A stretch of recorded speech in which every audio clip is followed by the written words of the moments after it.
Samudra Pasai berkembang antara tahun 1270 dan 1275 atau pertengahan abad ke-13.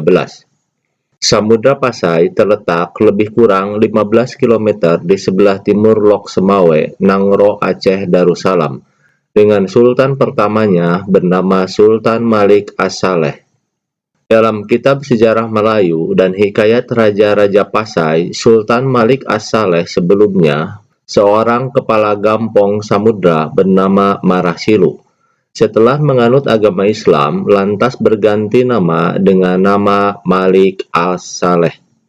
2. Kehidupan politik. Urutan para raja-raja yang pernah memerintah di Kesultanan Samudra Pasai. 1. Sultan Malik As-Saleh, Sultan Muhammad Malik Zahir, Sultan Mahmud Malik Zahir, Sultan Zainal Abidin Malik Zahir, Sultan Nahri Shah, Abu Zain Malik Zahir, Mahmud Malik Zahir. Pada masa pemerintahan Sultan Malik As-Saleh, kerajaan Pasai mempunyai hubungan dengan negara Cina. Menurut sumber sejarah dinasti Yuan, tahun 1282, Duta Cina bertemu dengan Menteri Kerajaan Sumatera di Kuilan yang meminta agar Raja Sumatera mengirimkan dutanya ke Cina. Kesultanan Samudra Pasai mencapai puncaknya pada awal abad ke-16. 3. Kehidupan ekonomi. Bertumpu dari maritim dengan barang komoditas yang diperdagangkan adalah lada, sutra, dan kapur barus, dan pendapatannya dari pajak yang dipungut dari pajak barang ekspor dan impor. Telah menggunakan mata uang seperti uang kecil yang disebut dengan ceitis yang terbuat dari emas. 4. Kehidupan keagamaan.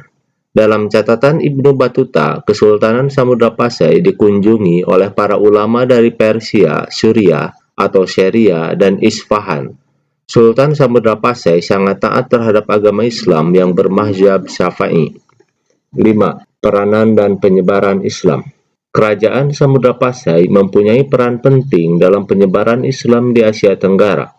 Dalam hikayat Patani terdapat cerita pengislaman Raja Patani yang bernama Payak Tuk Nakpa, dilakukan oleh seorang dari Pasai yang bernama Syekh Said. Karena berhasil menyembuhkan Raja Patani, setelah masuk Islam, Raja berganti nama menjadi Sultan Ismail Shah Zil Allah Fil Al-Alam. Pada masa pemerintahan Sultan Mudaffar Shah, seorang ulama dari Pasai yang bernama Syekh Syafiuddin yang mendirikan masjid untuk orang-orang Muslim di Patani. Batu nisan kubur yang disebut Batu Aceh menjadi nisan kubur raja-raja di Patani, Malaka, dan Malaysia. Pada umumnya, nisan kubur tersebut berbentuk menyerupai nisan kubur Sultan Malik As-Saleh dan nisan-nisan kubur dari sebelum abad ke-17. Yang terakhir, kemunduran Samudra Pasai. Sejak Portugis menguasai Malaka pada tahun 1511 dan meluaskan kekuasaannya, maka kerajaan Islam Samudra Pasai mulai dikuasai sejak 1521.